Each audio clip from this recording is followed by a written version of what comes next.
इंसान अपनी इब्तदाई दौर से गार के अंदर जिंदगी बसर करता रहा है। गार इंसानों का मस्कन था, जहां वो लकड़ियां जलाते, जानवरों का शिकार करके लाते और यहां जखीरा करके रखते। दुश्मनों के हमलों से बचने के लिए भी इंसान इन्हीं गारों में छुपा करते थे। बहुत से तोहम परस्त कौमों का ये अकीदा था कि गारों के अंदर उनके मरने वालों की रूहें रहती हैं। उन गारों से दूसरी दुनिया के रास्ते जाते हैं, जहां वो रूहें सफ़र करती हैं। इस वीडियो में हम उस मुकद्दस गार का तज़किरा करेंगे जिसका जिक्र गार कहफ के नाम से कुरान मजीद में आया है, जिस गार में अल्लाह के बरगुज़ीदा बंदे अब्दी नींद सोते रहे, जिन्हें अस्हाब कहफ के नाम से जाना जाता है।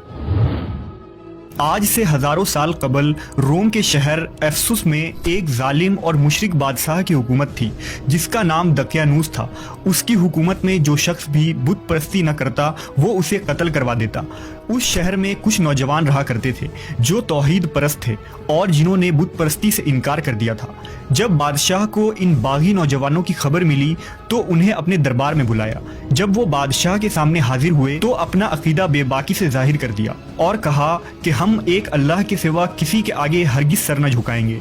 उनकी इस निडर और हिम्मत वाले अल्फाज से बादशाह का दरबार नारे तौहीद से गूंज उठा। दरअसल ये नौजवान शहर के एक आला खानदान मकाबी कबीला से ताल्लुक़ रखते थे और अपने खानदान के नामवर और बहादुर सपूत थे।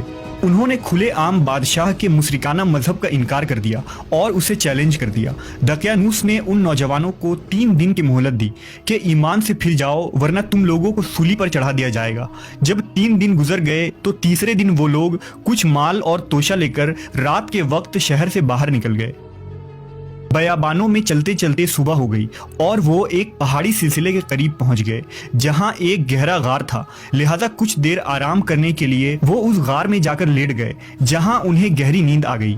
इसलिए उन्हें अस्हाब कहफ यानी गार वाले कहा जाता है। जब ये लोग गार में सोए तो अल्लाह ने उन पर एक मुआजिज़ाना कैफियत तारी कर दी और वो वहां ऐसी नींद सो गए जो ना ही आम नींद थी ना ही मौत, बल्कि वो एक गहरी नींद की सी कैफियत में चले गए। जब बादशाह को खबर मिली कि उन्होंने उस गार में पनाह लिया है तो उसने अपने सिपाहियों को हुक्म देकर उस गार के मुंह को बंद करा दिया और वहां उस गार के दहाने पर एक तांबे की तख्तियों पर उन लोगों के नाम और पूरा वाकया लिखकर एक संदूक में दफन कर दिया, ताकि ये निशान इबरत बन जाए और तारीख में महफूज रहे। जमाना गुजरता रहा, मौसम तब्दील हुए, मगर अस्हाब कहफ यूं ही सोए रहे और अल्लाह की कुदरत से उनकी जिस्म वैसी ही सही और सालिम रही। उस पर वक्त और मौसम का कोई असर न पड़ा।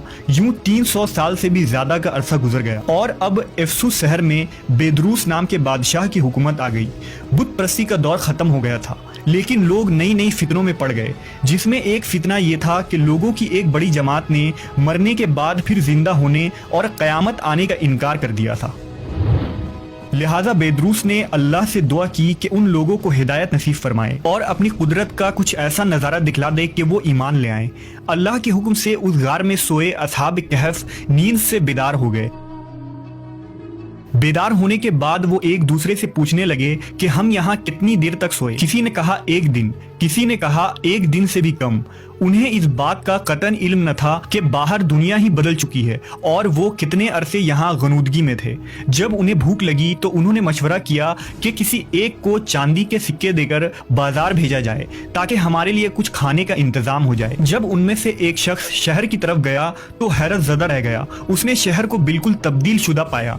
घर और मकानें ऊंची ऊंची हो गई थी, लोगों के लिबास में तब्दीली आ गई थी, कोई शख्स भी आशना नजर नहीं आता था। वो एक दुकान के पास गया और दुकानदार को सिक्के देकर खाने की चीजें मांगी। जब उस दुकानदार ने उस सिक्के को देखा तो पूछने लगा कि तुम्हें ये सिक्के कहाँ से मिले, क्या तुम्हें कोई खजाना मिल गया है?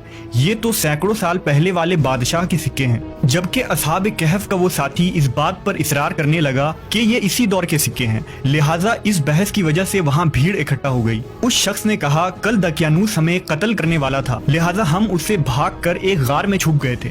लोगों ने उसे बताया कि दकियानूस को मरे हुए 300 साल गुजर चुके हैं और ये बेदरूस का जमाना है। उसने अपनी बात साबित करने के लिए लोगों को उस गार की तरफ चलने को कहा। जब गार में मौजूद असहाब कहफ ने लोगों के हुजूम को आते देखा तो वो समझे कि दकियानूस की फौज ने उन्हें ढूंढ लिया है, लिहाजा वो अल्लाह से दुआ करने लगे। जब शहर के लोग उस गार के पास पहुंचे तो असहाब कहफ बाहर आए और सारा माजरा खुल गया कि ये जमाना ही कुछ और है और वो इस गार में सैकड़ों साल से सोए थे। इतने में बादशाह बेदरूज भी वहां पहुंच गया। जब उसने दहाने के करीब जमीन खुदवाई तो वहां से वो संदूक बरामद हुआ जिसमें सारा माजरा लिखा हुआ था। ये मुआजिजा देखकर लोग हैरत ज़दा रह गए और सजदे में गिर पड़े। लोगों ने कहा कि जब अल्लाह इन लोगों को इतनी लंबी मुद्दत की मौत देकर दोबारा जिंदा कर सकता है तो क़यामत के दिन भी इंसानों का दोबारा जिंदा होना यकीनी है। असहाब कहफ लोगों के लिए एक इबरत और अल्लाह की खुली निशानी साबित हुए। उन्होंने बादशाह से रुखसत ली और शहर वालों के लिए सलामती और हिदायत की दुआ करके उस गार में दोबारा चले गए और फिर अब्दी नींद सो गए। वहां लोगों ने एक अजीम इबादतगाह तामीर करवा दी और उस दिन तमाम शहर में ईद का दिन मुकर्रर कर दिया गया। उलमा ने लिखा कि असहाब कहफ का उसी गार में इंतकाल हो गया और वहीं उनकी कब्रें बनाई गईं, जबकि अहले तशय्ई उलमा का ये अकीदा है कि उन्हें मौत नहीं आई बल्कि वो आज तक उसी नींद की कैफियत में सोए हैं और क़र्ब क़यामत में जब इमाम मेहदी अलैहिस्सलाम का ज़हूर होगा तो वो इस गार से निकलेंगे और आपके असहाब में शामिल हो जाएंगे। ये गार आज की शहर में मौजूद है, इसके मुतालिक इख्तिलाफ पाया जाता है। बाज़ मुवर्रिखीन ने लिखा कि असहाब कहफ का गार तुर्की के कदीम शहर अफ्सुस में है जो उस जमाने में रोमी सल्तनत यानी रोमन एम्पायर का हिस्सा था।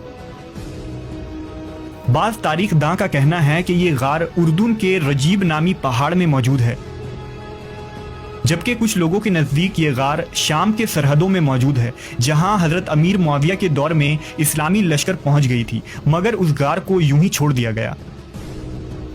ईसाई लिटरेचर में भी असहाब कहफ का वाकया मशहूर है जिसे 7 स्लीपर्स यानी 7 सोने वाले के नाम से लिखा गया है।